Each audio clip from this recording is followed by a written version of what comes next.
friends of the family and strangers, and my family used to rape me, make me abort the babies I had. It would be hard to imagine more misery and suffering than what Teresa says she's had to endure. Then us kids would be made to do things with the adults and the animals, and then a sacrifice would happen. The sacrifice, were these animal sacrifices? Animals and people. On what scale do you think this was happening? Enormous, far beyond what we've ever heard of here before. Teresa's mother, Bridget. You're talking about mass murder? Yes, on a scale that this country's never heard of before. Like the old people's homes now, only these are... For the first time, Teresa is learning what it's like to live with love instead of fear. Pretty low. In this quiet English village, with the help of her mother, she's slowly repairing her broken life. Teresa is now 15, but at the age of 2, she was left in the care of this woman, the grandma she called Nan. And that, she says, is when her torment started. Who was the leader? Who was the boss of the gang, of the cult? At home it was my Nan. Your Nan made you have sex with animals? Yeah. Like goats and donkeys. The story of Teresa is a story almost too horrible to recount. A case of child abuse that goes well beyond the kind of things we normally associate with the abuse of children. In 27 years of reporting, it has to be one of the most painful stories I have ever had to tell. How many men or how many people would have sex with you? What, at one time? Yes. About everyone who was there, which must have been about 20. You know, from 10 to 20 people. If it was a big ceremony, it used to be 30. What would your grandma be doing when these men were forcing themselves on you? Usually laughing. Or smiling. Or having sex with another man. Or other men. A chronicle of debauchery and depravity so horrific it's hard to believe. You have to ask yourself, could Teresa be just making it up? No. I know what's true and what's not. No, I know what I saw. Children don't make up elaborate lies that this would have to be if it was a lie, which I know it is not. It isn't. This couldn't be a terrible dream, a nightmare that you're reliving? No. It's no dream. It's a nightmare, but it's not one you can wake up from. It's there all the time. This really happened? You're quite sure of that? Yeah. The police don't think Teresa made up a story. Some of the cult members are to stand trial. 5 men have been charged with rape. As for Nan, the grandmother, she's 61 and lives in this council flat in South London. She's charged on 7 counts of aiding and abetting rape and 2 counts of performing abortions on Teresa. If you're finding this hard to believe, so did I at first. But then there are the medical reports, evidence of sustained sexual abuse. And there's this, a statement prepared for 60 Minutes by Teresa's psychiatrist. It says, in my opinion, Teresa's account is not the product of a psychotic illness, nor the figment of a fertile imagination. I believe her to be telling the truth. I know what's true and what's not. We also took Teresa's story to this man, therapist Ray Wire.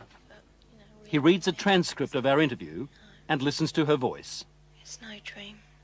Few people, if any, in Britain have counselled as many victims of satanic abuse or Satanists themselves as Ray Wire has.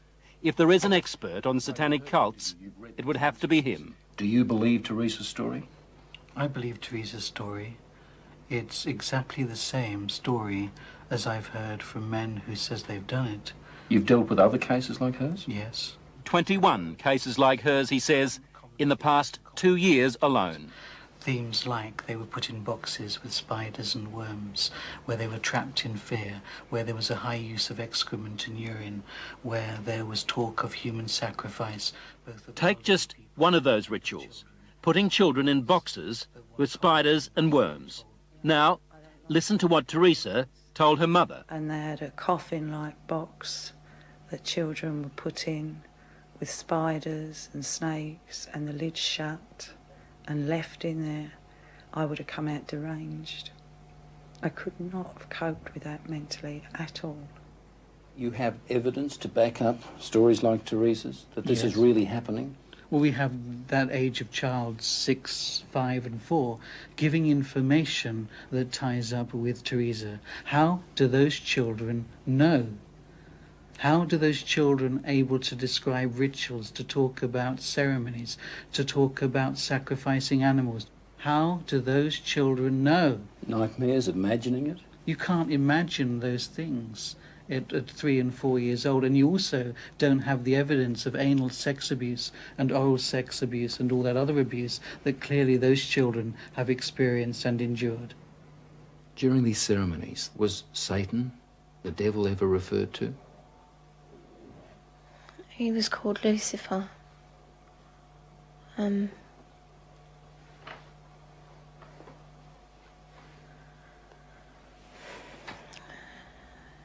What did they say about the devil, about Lucifer? That killing the people made him happy. Sacrifices to please the devil. According to Teresa, the worst rituals took place at a house somewhere in the country. It was big, you know, expensive. From the front it looked like a castle. You know, it had a long drive and big double wooden doors. Do you think they were rich people then? Very rich.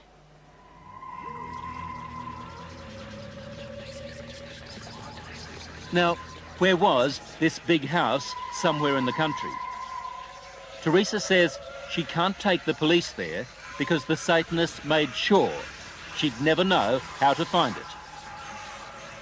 Teresa was always drugged, or on a couple of occasions she says she was knocked out, so that she never fully knew the route. There was a tramp who was brought in once, you know, and he was killed. He was cut from his throat down to his stomach, and they ate him, or bits of him. They killed a man at a ceremony? Yeah. In front of you? Yeah, in front of all of us. Did the tramp, did this man fight back? No, I think he was, you know, drunk or something. He seemed really dopey. He was laughing a lot when he was brought in. And he started screaming when they began to cut. But after a while, you know, he died. I'd seen a few killings before then. Although I wasn't used to it, you know, that was the worst one. I really don't know what I thought. I suppose I thought, thank God it's not me. Let me get this right now. Are you saying that you saw more than one person killed in that house? Yeah. I've seen loads of babies killed there, just newborn babies, or aborted ones which were only small. You know, 4-year-olds. Any age, really. Did they ever say they might kill you? They threatened to kill my little girl, who, when I left, was still at the house. A friend? Huh? What little girl? My little girl, Alex. She's about 4 now. You mean you had a child? Yeah. How old were you when you had that child? 11. Motherhood at the age of 11. I never talked But about it. from what Teresa told her mother, it wasn't the only pregnancy. We think about 7 or 8 times. It's hard to say. It was constantly happening from the time she was capable of being pregnant. What happened to the pregnancies, to the babies? They were aborted by my nan or by one of the doctors at the house. There were doctors there at that house? Yeah, there was 2, I think. Yeah, and a nurse. What would happen to the fetuses, the unborn babies? I used to be taken away most of the time, and one time the baby was taken out of me and then killed in front of me because it was still alive. And then, what would happen? Well, after they killed it, they would eat it. Well, we were also made to eat it. You were made to eat your own fetus. Yeah. Who made you do this? My nan. You'd think the one person in the world you could leave a little girl with would be Grandma. Someone to give her love and protect her from harm. Yet, when Teresa was left to live with her grandmother, they might as well have handed her to the devil himself. Grandmothers, I mean, the vision it conjures up for you, a sweet old lady with grey hair, rosy cheeks, holding her arms out to love her grandchildren. And it was exactly the reverse. But why was Teresa living with Nan in the first place and not with her mother? Well, when my first marriage broke up, I took the children with me and couldn't cope. So I gave them to their father, who in turn moved to his mother's. To Nan's place? Yeah. And when he left the Nan's place, he left the children there. How do you feel now towards her grandma and the other people who did all those things to your daughter? They disgust me. They are the worst form of life this earth has had the misfortune to create. Vile. Did you ever try to run away? You must have been frightened. A couple of times I did, but my uncle, he caught me and brought me back. Going to the police? Did that occur to you? No. No. I thought it was normal, you know, even though I didn't like it. You know, I mean, you don't like to eat greens, but you know, somehow I thought it was just her being called to be kind or something like that. She said to me it was something that everybody did, she thought, you know, like you don't like going to school or the dentist, you don't like going to the black masses. It was never any different. I didn't have nothing to compare it to. All part of life, Teresa thought. Even a miscarriage one day at school.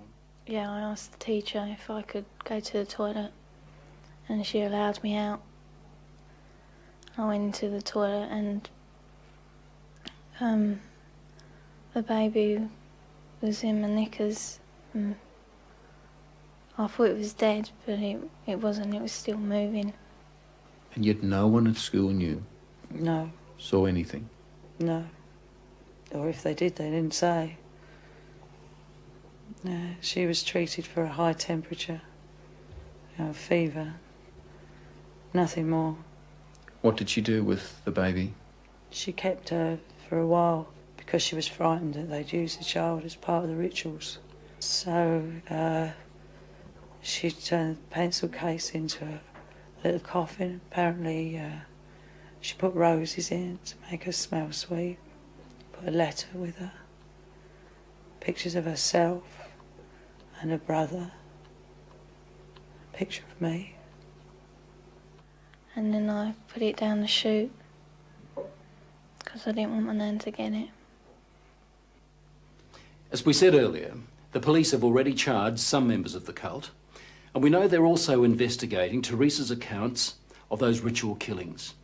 If there were as many as she told us, then the Satanists had a problem. How did they get rid of the bodies? They had a tub, you know, pretty big, I don't know. A very big tub, and they used to put the bodies and bones in there. And it used to go like, you know, fizzy and that. And then there was nothing left. Or there didn't seem to be, but when they cleared it out, there used to be a sludge at the bottom. Teresa's story, her account, doesn't really surprise you. It doesn't surprise me in the light of satanic abuse, no.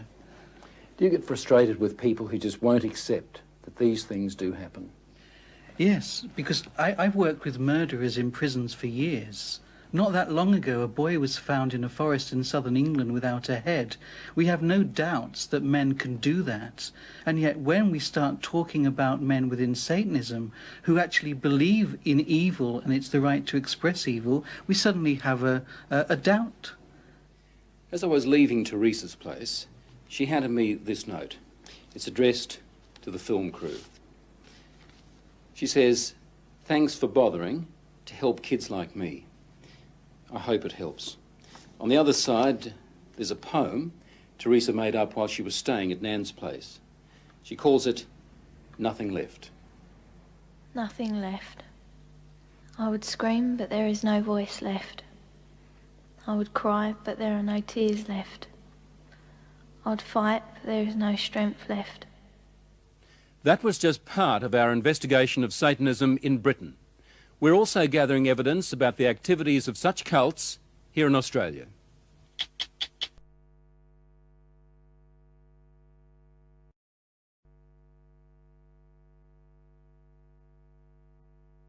He was called Lucifer. What did they say about the devil? That killing the people made him happy. Do you dismiss that as a child's fantasy, or do you take it seriously? Well, as a policeman and as a father, I obviously take it very seriously.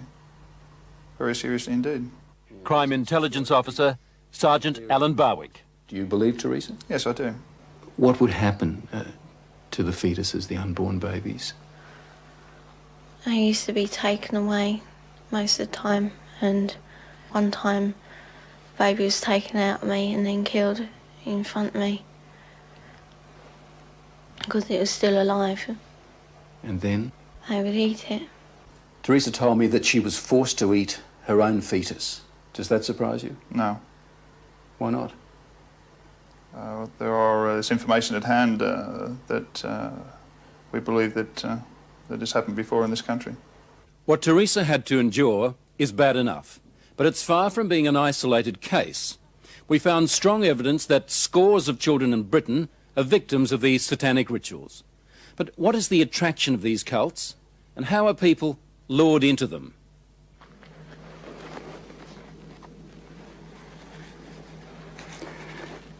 In nomine Dei nostri Satanis Luciferi excelsis.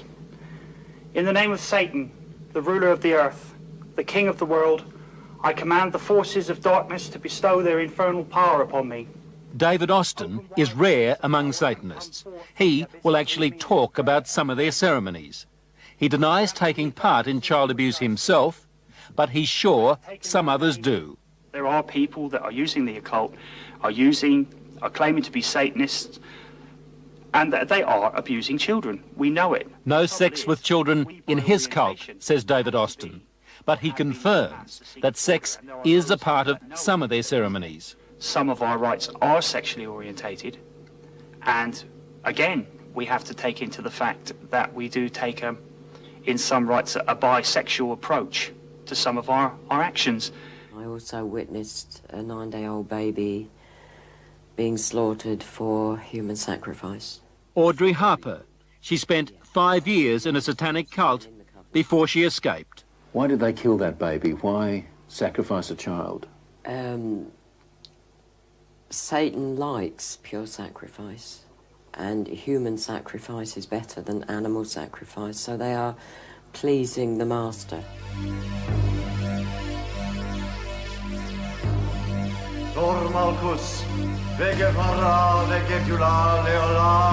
This is a sound that echoes down many a street in England today. It's not Satanism, but for some, it has been a stepping stone to devil worship.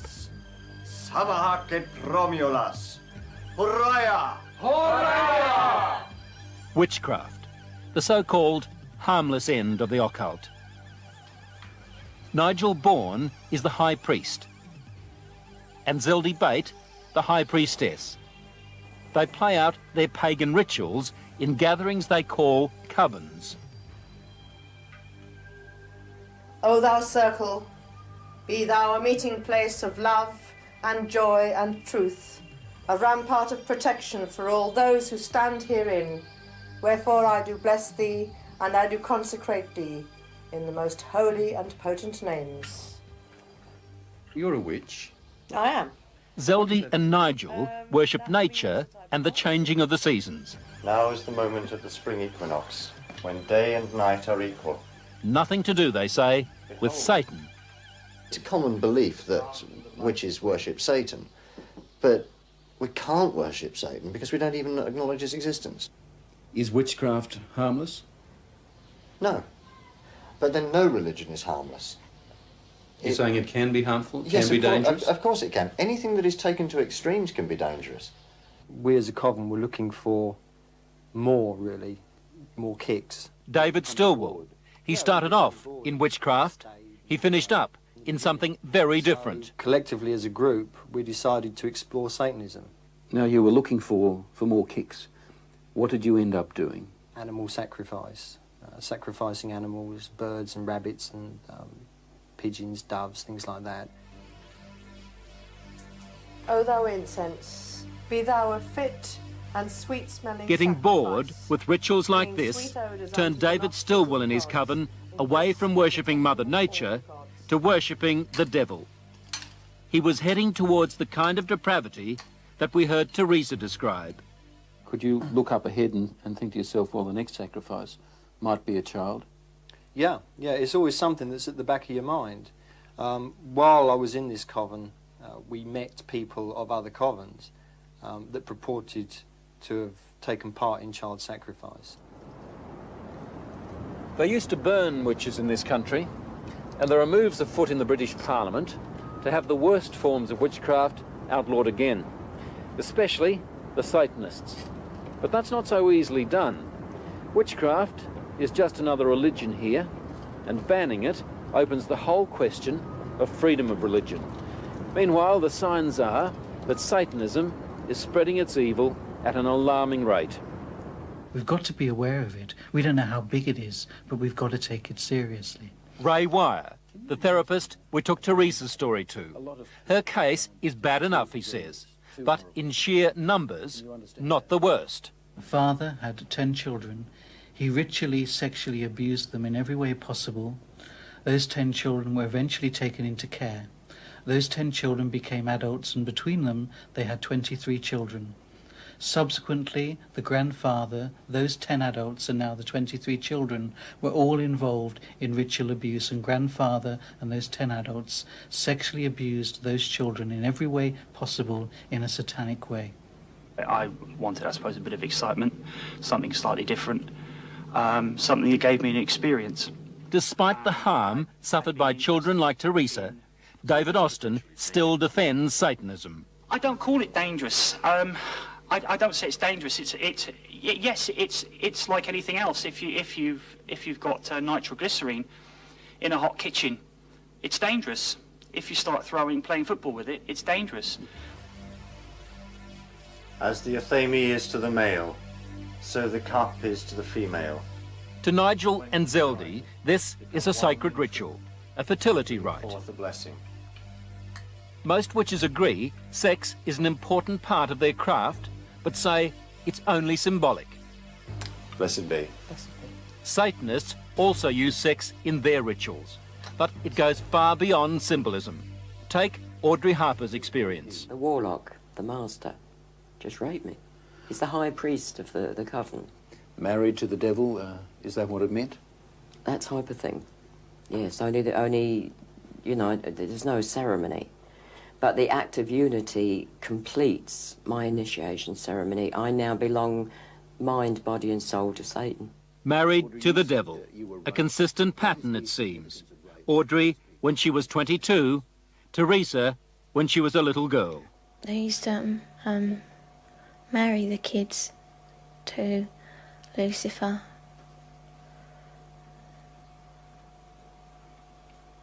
So that we were part of him, you know. We were his. Did that include you? Were you married to the devil? Yeah. We used to be dressed up in a cloak, and it was just like a marriage in a church, but different words, you know. What were you taught about Lucifer? Just that we should, you know, be his friend, treat him as a friend. And that he's always there if we ever need him. Why do they do such wicked things in these covens? Because they're pleasing Satan.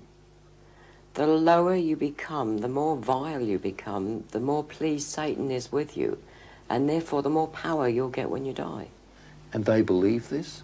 They believe it. They absolutely believe it. Is this just an English disease, or should we be worried in Australia about activity such as this?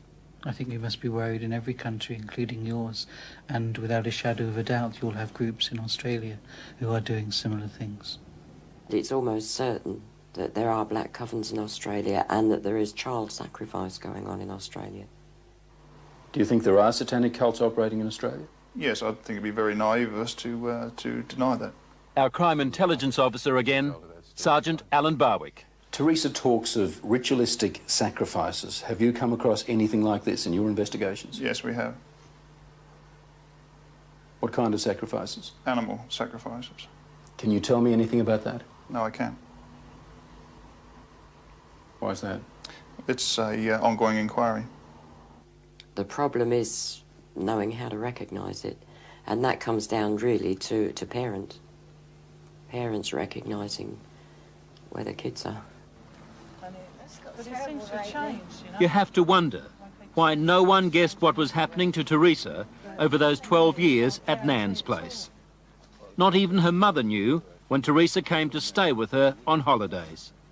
I think with most people, not only myself, it's such an abhorrent, disgusting thing that I don't think we want to hear it. So what should mothers do?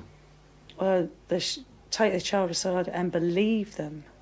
Believe them. It's so many times you hear about a child going from one adult to the next in an effort to get somebody to listen. I mean, in Teresa's case, the people she told joined in. And she thought I was going to too. That was a real blow. I cried for weeks over that she would look at me and think that I could do that. What would you hope to do with your life now? What are you looking forward to doing? Just living, being happy. What would you like to do when you leave school? Care for children. Handicapped ones, you know, or abused children like me, maybe. Now, Australian police want your help to compile information on satanic cults, especially cases where children are being abused. Any sort of information at all, anybody that has some suspicions about a cult working in their particular area, or they know of people who are involved. If there was someone watching this program who is involved in a satanic cult and wants to get out, what would you say to that person? Well, come forward. There are many welfare groups around that can assist, and certainly we can point those people in the right direction and certainly offer them protection if it's necessary. In New South Wales, the police hotline number is 02 20966. That's 20966. In other states, you should contact police headquarters in your capital city.